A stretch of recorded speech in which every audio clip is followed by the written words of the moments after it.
오늘도 수고하셨어요. 할머니, 민우가 정화의 좌판 앞에 쪼그려 앉으며 환하게 웃었습니다. 수고는 무슨. 이게 다 팔릴지 모르겠네. 요새 사람들이 나물은 안 찾아. 정화는 주름진 손으로 나무를 정리하며 고개를 저었어요. 그래도 할머니 나물이 제일 맛있잖아요. 제가 어제 된장찌개에 넣어 먹었는데 우리 팀원들이 난리 났어요. 정화의 얼굴에 잔잔한 미소가 번졌습니다. 민우는 이 표정을 볼 때마다 마음이 따뜻해졌죠. 새벽 4시면 어김없이 뒷산으로 올라가 나무를 뜯고 해가 뜨기 전에 내려와 시장 골목 한쪽에 자리를 펴는 정화의 하루를 민우는 잘 알고 있었습니다. 민우야, 너 요즘 사업 준비한다며? 잘 되고 있어? 정화의 물음에 민우는 잠시 말을 멈췄어요. 사실 잘 되고 있다고 말하기 어려운 상황이었습니다. 세 번째 투자 미팅도 결국 무산됐고 함께 시작했던 동료 하나는 이미 팀을 떠났죠. 아, 네. 천천히 준비 중이에요. 민우는 애써 밝게 대답했습니다. 정화는 그런 민우의 표정을 한참 들여다보더니 조용히 말했어요. 힘들면 힘들다고 해도 돼. 나한테는. 그 한마디에 민우의 가슴이 뜨거워졌습니다. 친부모도 아닌데 혈육도 아닌데 이렇게 자신을 걱정해주는 사람이 있다는 게 신기했어요. 민우는 정화를 처음 만난 게 3년 전이었습니다. 취업에 실패하고 방황하던 시절 우연히 이 골목을 지나다 넘어진 정화를 부축해 준 게 시작이었죠. 그 이후로 민우는 자주 이곳을 찾았고 어느새 정화는 민우에게 없어서는 안 될 존재가 됐습니다. 할머니, 오늘 저녁은 제가 살게요. 뭐 먹고 싶으세요? 아이고, 괜찮아. 너도 돈 모아야지. 할머니 덕분에 제가 버티는 건데 이 정도는 해야죠. 민우는 정화의 손을 잡았습니다. 거칠고 투박한 손이었지만 따뜻했어요. 정화는 민우의 손을 꼭 쥐며 고개를 끄덕였습니다. 해가 기울어갈 무렵 민우는 정화가 남은 나무를 정리하는 걸 도왔습니다. 그때 정화의 낡은 가방에서 무언가가 삐져나온 게 보였어요. 오래된 사진이었습니다. 민우는 슬쩍 눈길을 주었고 그 사진 속에는 젊은 시절의 정화와 어린 남자아이가 찍혀 있었죠. 정화는 민우의 시선을 눈치채고 황급히 사진을 가방 안쪽으로 밀어 넣었습니다. 할머니, 그 사진 속 아이가 아무것도 아니야. 옛날 일이지 뭐. 정화의 목소리가 조금 떨렸습니다. 민우는 더 이상 묻지 않았어요. 하지만 그 순간 정화의 눈빛에서 깊은 슬픔을 느꼈습니다. 오랜 세월 동안 가슴에 묻어둔 아픔이 그 작은 사진 한 장에 담겨 있다는 걸 알 수 있었죠. 그날 밤 민우는 자신의 좁은 원룸에 앉아 노트북 화면을 바라봤습니다. 내일 있을 투자 미팅 자료를 다시 점검하고 있었어요. 하지만 자꾸만 정화의 얼굴이 떠올랐습니다. 사진을 보던 그 쓸쓸한 표정, 무언가를 잃어버린 사람의 눈빛. 민우는 생각했습니다. 만약 자신에게 기회가 온다면 정화의 삶을 조금이라도 바꿔드릴 수 있다면 얼마나 좋을까. 다음 날 아침 민우는 평소보다 일찍 일어났습니다. 오늘은 중요한 날이었어요. 한국을 방문 중인 유명 벤처 투자자 도연을 만나는 자리가 잡혀 있었죠. 도연은 실리콘밸리에서 성공한 한국계 투자자로 최근 국내 스타트업에 관심을 보이며 여러 미팅을 진행하고 있었습니다. 민우에게는 마지막 기회나 다름없었어요. 잘하자, 민우야. 거울 앞에서 스스로에게 주문을 걸었습니다. 정장을 입고 노트북과 자료를 챙겨 집을 나섰죠. 카페에 도착했을 때 도연은 이미 자리에 앉아 있었습니다. 단정한 정장 차림에 날카로운 눈빛을 가진 남자였어요. 민우는 긴장한 채로 자리에 앉았습니다. 안녕하세요, 도연 대표님. 만나 뵙게 돼서 영광입니다. 네, 앉으세요. 시간이 많지 않으니 바로 시작하시죠. 도연의 목소리는 차가웠습니다. 민우는 준비해온 프레젠테이션을 시작했어요. 하지만 긴장 탓인지 말이 자꾸 꼬였습니다. 자료를 설명하는 도중 도연은 몇 번이나 한숨을 쉬었고 결국 손을 들어 민우의 말을 멈췄죠. 죄송한데요. 이건 시장성이 너무 불명확해 보이네요. 경쟁사 분석도 부족하고. 그 부분은 제가 추가로 준비한 자료가 됐습니다. 다음 기회에 더 준비해서 오세요. 도연은 냉정하게 자리에서 일어났습니다. 민우는 그대로 얼어붙었어요. 마지막 기회라고 생각했던 순간이 이렇게 무너지는 걸 보며 허탈함이 밀려왔습니다. 도연은 악수도 없이 카페를 나갔고 민우는 한참 동안 그 자리에 앉아 있었죠. 하지만 이대로 끝낼 수는 없었습니다. 민우는 황급히 자리에서 일어나 도연을 쫓아갔어요. 카페 밖에서 차를 기다리고 있던 도연에게 다가갔습니다. 대표님, 잠깐만요. 도연은 짜증 섞인 표정으로 돌아봤습니다. 또 뭐죠? 이거 받아주세요. 민우는 가방에서 나물 한 봉지를 꺼냈습니다. 아침에 정화에게서 산 것이었어요. 도연은 어이없다는 표정으로 나물을 바라봤죠. 이게 뭡니까? 저희 동네 할머니가 직접 뜯어서 파시는 나물이에요. 정말 맛있거든요. 프레젠테이션은 엉망이었지만 이 나물만큼은 후회 안 하실 겁니다. 도연은 한참 민우를 쳐다보다가 결국 나물을 받았습니다. 그리고 차에 올라타기 전 나물 봉지를 코에 가까이 대고 향을 맡았어요. 그 순간 도연의 표정이 미묘하게 변했습니다. 무언가 익숙한 듯 아득한 기억이 스쳐 지나가는 듯한 얼굴이었죠. 이 나물 어디서 났다고 했죠? 저희 동네 뒷산이요. 할머니가 매일 새벽에 직접 뜯으세요. 도연은 더 이상 말하지 않고 차에 올랐습니다. 민우는 그 모습을 바라보며 한숨을 쉬었어요. 결국 아무것도 이뤄내지 못한 채 하루가 끝나가고 있었습니다. 그날 밤 도연은 호텔방에 혼자 앉아 있었습니다. 책상 위에는 민우에게 받은 나물이 놓여 있었어요. 도연은 그 나물을 바라보며 오래된 기억을 떠올렸습니다. 어린 시절 어머니의 손을 잡고 산에 올라가던 날들. 어머니는 늘 이런 나물을 뜯어 집으로 가져왔고 저녁이면 된장찌개를 끓여주셨죠. 그 향이 지금 이 나물에서 느껴지는 것 같았습니다. 도연은 8살 때 어머니와 헤어졌습니다. 가난했던 집안 형편 때문에 어머니는 도연을 친척집에 맡기고 일자리를 찾아 떠났어요. 그게 마지막이었습니다. 연락도 끊겼고 찾으려 해도 찾을 수 없었죠. 도연은 그 이후로 혼자 살아남았습니다. 공부로 성공으로 자신을 증명하며 여기까지 왔어요. 하지만 가슴 한구석엔 늘 빈자리가 있었습니다. 왜 갑자기 이런 생각이 드는 거지? 도연은 나물 봉지를 다시 들어 향을 맡았습니다.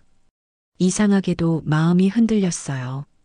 그 나물을 판다는 할머니가 누구인지 궁금해졌습니다. 도연은 핸드폰을 꺼내 민우에게 메시지를 보냈어요. 그 나물 파시는 할머니, 혹시 더 자세히 알 수 있을까요? 민우는 다음날 아침 일찍 도연의 메시지를 확인했습니다. 놀라운 내용이었어요. 투자 이야기는 하나도 없고 정화에 대해서만 물어보고 있었죠. 민우는 이상하다고 생각하면서도 성실하게 답장을 보냈습니다. 저희 동네에서 혼자 사시는 분이에요. 가족 없이 나물 팔아서 생활하십니다.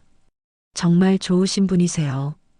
도연은 그 답장을 읽으며 가슴이 두근거렸습니다. 가족 없이 혼자 나물을 팔아서 생활. 어린 시절 헤어진 어머니의 모습이 자꾸만 겹쳐 보였어요. 하지만 확신할 수는 없었습니다. 그저 우연의 일치일 수도 있으니까요. 그 할머니를 직접 만나볼 수 있을까요? 민우는 도연의 요청에 당황했습니다. 왜 갑자기 정화를 만나고 싶어 하는 걸까요? 하지만 거절할 이유도 없었어요. 민우는 정화에게 전화를 걸었습니다. 할머니, 제가 아는 분이 할머니 남을 진짜 좋아하신대요. 한번 만나고 싶으시대요. 그래, 고맙네. 언제든 오라고 해. 다음 날, 도연은 민우가 알려준 시장 골목을 찾았습니다. 좁은 골목길을 따라 걷다 보니 정화의 좌판이 보였어요. 정화는 앉아서 나무를 다듬고 있었습니다. 도연은 그 모습을 보며 발걸음을 멈췄습니다. 주름진 얼굴, 투박한 손, 그리고 그 미소. 도연의 가슴속 깊은 곳에서 무언가가 울렸어요. 어서 오세요. 남을 좀 보고 가세요. 정화가 환하게 웃으며 말했습니다. 도연은 그 목소리를 듣는 순간 숨이 멎는 것 같았어요. 너무나 익숙한 목소리. 어린 시절 밤마다 들었던 자장가의 목소리. 도연은 천천히 정화 앞에 쪼그려 앉았습니다. 이 나물 얼마예요? 5,000원이에요. 오늘 새벽에 뜯어온 거라 신선해요. 도연은 정화의 얼굴을 자세히 들여다봤습니다. 정화는 도연을 알아보지 못했어요. 당연했습니다. 마지막으로 본 게 30년도 더 된 일이었으니까요. 도연은 나무를 샀습니다. 그리고 조용히 자리를 떠났어요. 하지만 몇 걸음 가지 못하고 뒤를 돌아봤습니다.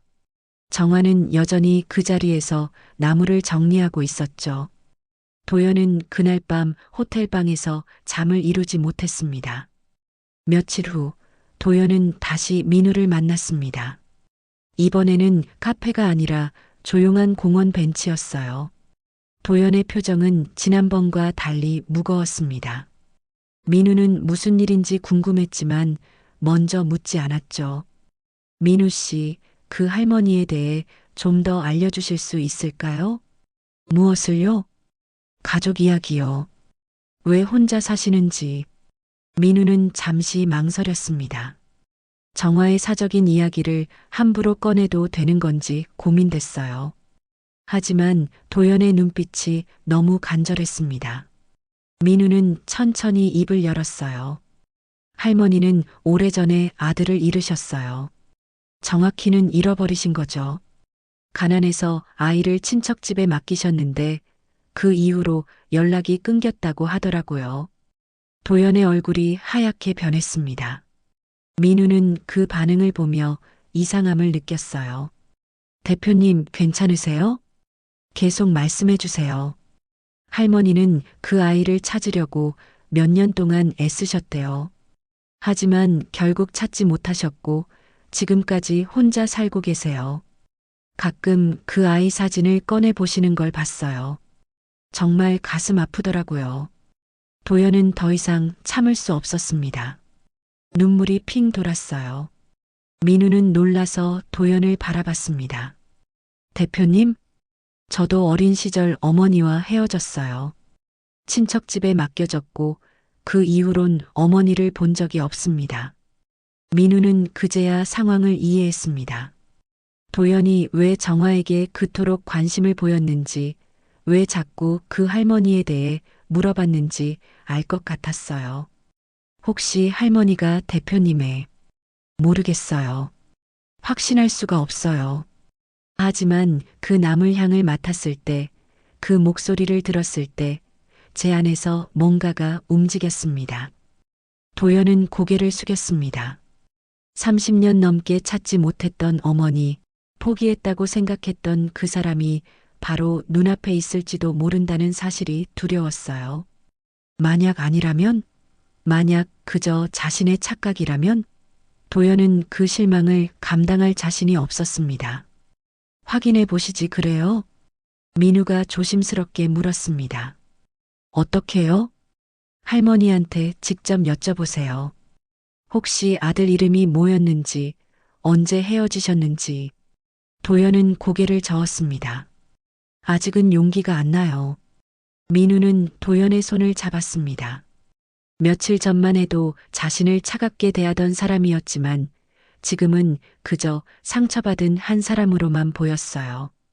천천히 하세요. 제가 도와드릴게요. 그날 이후 도연은 매일 시장 골목을 찾았습니다. 하지만 정화에게 다가가지는 못했어요. 멀리서 지켜만 봤습니다. 정화가 나무를 팔고 손님들과 이야기하고 저녁이 되면 남은 나무를 정리하는 모습을 도연은 그 모습을 보며 눈물을 흘렸습니다. 그리고 어느 날 비가 내리기 시작했어요. 비는 갑자기 쏟아졌습니다.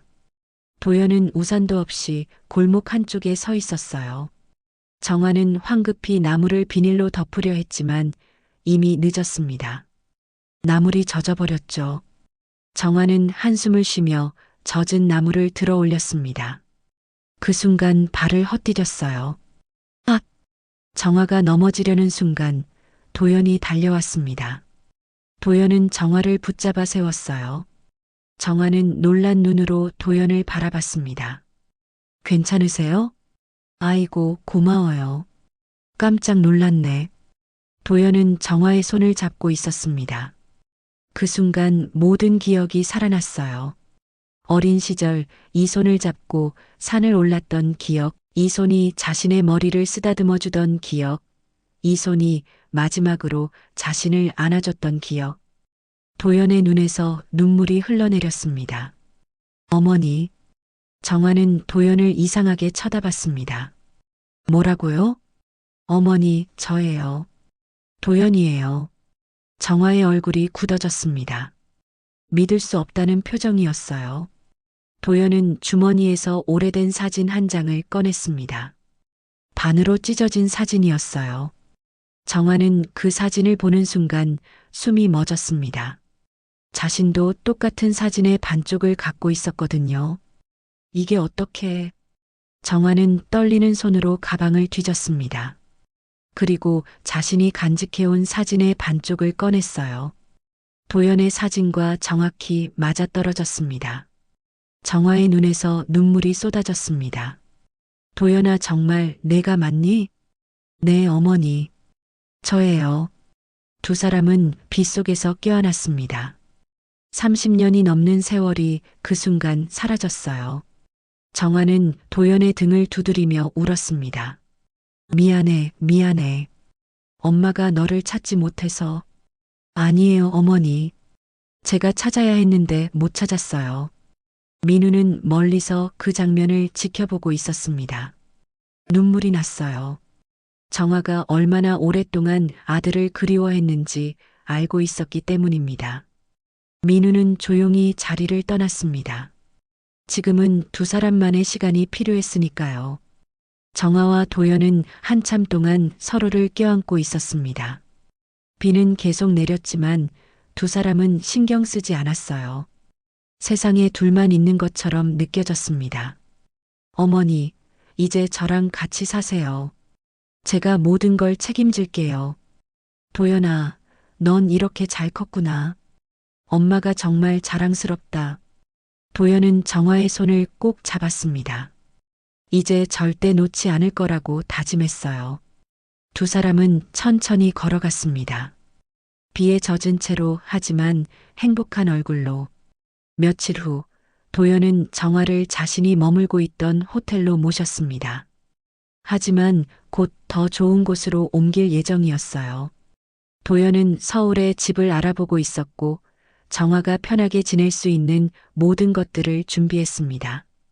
정화는 낯선 환경에 적응하느라 조금 힘들어했지만 아들과 함께 있다는 사실만으로도 행복했어요. 도연아, 너무 큰 집은 필요 없어. 엄마는 작은 곳이면 돼. 어머니, 이제는 편하게 사셔야죠. 제가 다 준비할 테니 걱정하지 마세요. 정화는 도연의 얼굴을 바라봤습니다. 어린 시절의 모습은 찾아볼 수 없었지만 그래도 눈빛만큼은 똑같았어요. 정화는 도연의 손을 잡으며 말했습니다. 내가 이렇게 잘 자라줘서 고마워. 도연은 고개를 숙였습니다. 사실 잘 자랐다고 말하기 어려웠어요. 혼자 살아남기 위해 너무 많은 걸 포기해야 했고 때로는 냉정해져야 했습니다. 하지만 이제는 달랐어요. 어머니를 찾았으니까 이제는 따뜻해질 수 있을 것 같았습니다. 민우는 도연으로부터 연락을 받았습니다. 만나자는 내용이었어요. 민우는 카페에서 도연을 기다렸습니다. 도연이 들어왔을 때 그의 얼굴은 이전과 완전히 달라져 있었어요. 밝고 편안한 표정이었습니다. 민우 씨, 정말 고마워요. 당신 덕분에 어머니를 찾았어요. 아니에요. 제가 한 건 아무것도 없어요. 아니에요. 당신이 그날 나무를 건네지 않았다면 전 어머니를 영영 못 찾았을 거예요. 도연은 가방에서 서류 봉투를 꺼냈습니다. 민우에게 건넸어요. 이게 뭔가요?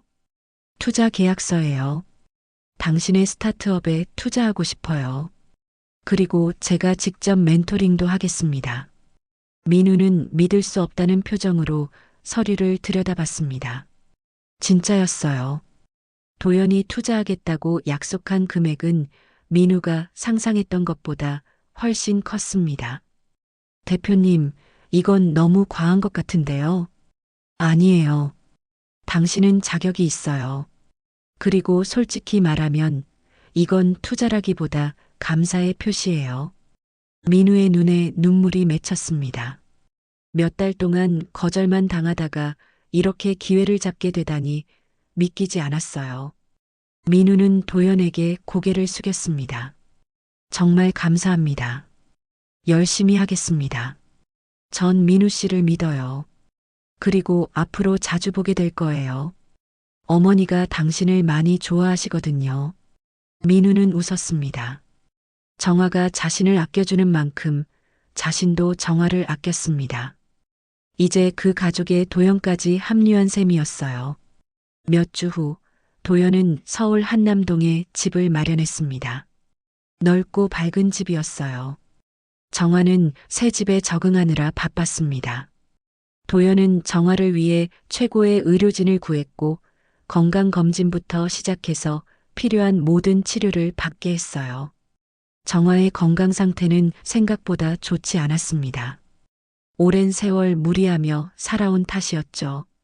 어머니, 이제는 쉬셔야 해요. 더 이상 일하실 필요 없어요. 일을 안 하면 뭐해? 엄마는 평생 일하며 살았는데. 그럼 집에서 편하게 하고 싶은 일 하세요. 텃밭 가꾸시는 것도 좋고요. 정화는 웃었습니다. 도연의 마음이 고마웠어요. 하지만 익숙하지 않은 생활이 때로는 불편하기도 했습니다. 정화는 여전히 새벽에 일어나는 습관이 남아 있었어요. 어느 날 새벽 정화는 집 안작은 텃밭에 나무를 심었습니다. 도연이 그 모습을 보고 다가왔어요. 어머니, 뭐 하세요? 나물 좀 심어볼까 해서. 예전에 뜯던 그 맛이 그리워서. 도연은 옆에 앉아 정화를 도왔습니다. 두 사람은 함께 흙을 만지며 이야기를 나눴어요. 정화는 지난 30년 동안의 이야기를 천천히 들려줬습니다. 얼마나 힘들었는지, 얼마나 도연을 그리워했는지. 도연은 그 이야기를 들으며 눈물을 흘렸습니다. 어머니, 미안해요. 제가 더 일찍 찾았어야 했는데. 아니야.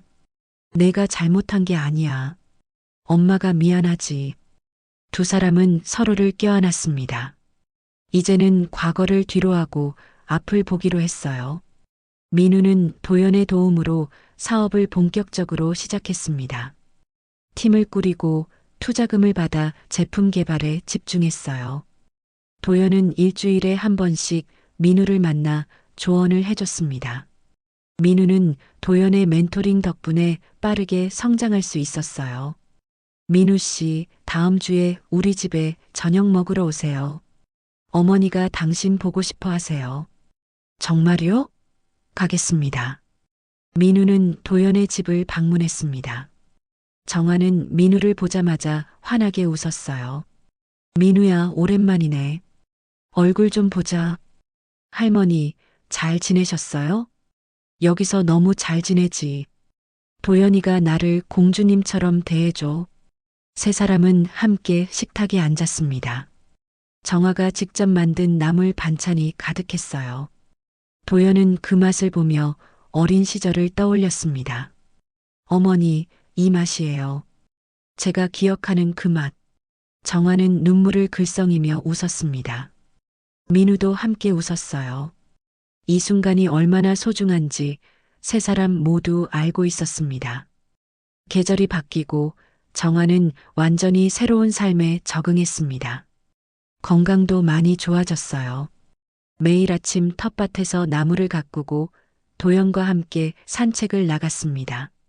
도연은 어머니와 함께하는 시간이 가장 행복했어요. 일도 중요했지만 이제는 가족이 더 중요하다는 걸 깨달았습니다. 민우의 스타트업도 성공 궤도에 올랐습니다. 첫 제품이 시장에서 좋은 반응을 얻었고 추가 투자도 들어왔어요. 민우는 도연과 정화에게 감사의 마음을 잊지 않았습니다. 매주 도연의 집을 방문해서 함께 저녁을 먹었어요. 어느 일요일 아침 세 사람은 함께 식탁에 앉았습니다. 정화가 아침 일찍부터 준비한 음식들이 가득했어요. 된장찌개, 나물 무침, 김치, 그리고 갓 지은 밥. 도연은 숟가락을 들며 말했습니다. 어머니, 이 맛 정말 최고예요. 맛있게 먹어라. 민우도 많이 먹고. 민우는 밥을 한 숟가락 떠서 입에 넣었습니다. 따뜻한 밥과 나물 무침이 입안에서 어우러졌어요. 할머니, 저 요즘 이 맛 때문에 매주 오는 것 같아요. 정화는 환하게 웃었습니다. 도연도 웃었어요. 세 사람은 함께 아침을 먹으며 이야기를 나눴습니다. 민우는 사업 이야기를 했고 도연은 최근에 관심 있는 투자처에 대해 말했어요. 정화는 두 사람의 이야기를 들으며 흐뭇해했습니다. 너희 둘 다 정말 대단해. 엄마는 너희가 자랑스럽다. 민우는 정화의 말에 가슴이 뭉클해졌습니다. 자신에게는 부모님이 계시지만 정화는 또 다른 의미의 가족이었어요. 도연도 마찬가지였습니다. 이 세 사람은 혈연을 넘어선 진짜 가족이 된 거죠. 식사를 마친 후 세 사람은 거실에 앉아 차를 마셨습니다. 정화가 직접 끓인 구기자차였어요. 도연은 차를 한 모금 마시며 창밖을 바라봤습니다. 햇살이 따스하게 들어오고 있었어요. 이제 우리가 진짜 가족이지. 도연이 조용히 말했습니다. 정화와 민우가 고개를 끄덕였어요. 맞아. 우리는 가족이야. 정화가 두 사람의 손을 잡았습니다. 도연과 민우도 서로의 손을 잡았어요. 세 사람은 한참 동안 아무 말 없이 앉아 있었습니다. 말이 필요 없었어요. 이 순간, 이 따뜻함이면 충분했습니다. 정화는 생각했습니다. 30년 동안 잃어버린 아들을 그리워하며 살았지만 이제는 그 아픔이 치유됐어요. 도연을 다시 만났을 뿐 아니라 민우라는 또 다른 아들까지 얻었으니까요. 도연은 생각했습니다. 오랜 세월 동안 성공만을 쫓아 살았지만 진짜 중요한 건 바로 이 순간이라는 걸 깨달았어요. 어머니와 함께하는 시간, 민우 같은 좋은 사람들과 나누는 따뜻한 식사. 민우는 생각했습니다. 힘들고 외로웠던 시절, 정화가 자신을 지탱해줬어요. 이제는 그 은혜를 갚을 수 있게 돼서 기뻤습니다. 그리고 도연이라는 좋은 멘토를 만나 꿈을 이뤄가고 있다는 것도 감사했어요. 해가 높이 떠올랐습니다. 새로운 하루가 시작됐어요. 정화, 도연, 민우는 함께 일어나 각자의 하루를 준비했습니다. 하지만 마음속에는 서로에 대한 사랑과 감사가 가득했어요. 그들은 이제 진짜 가족이었습니다. 혈연을 넘어선 마음으로 연결된 진짜 가족.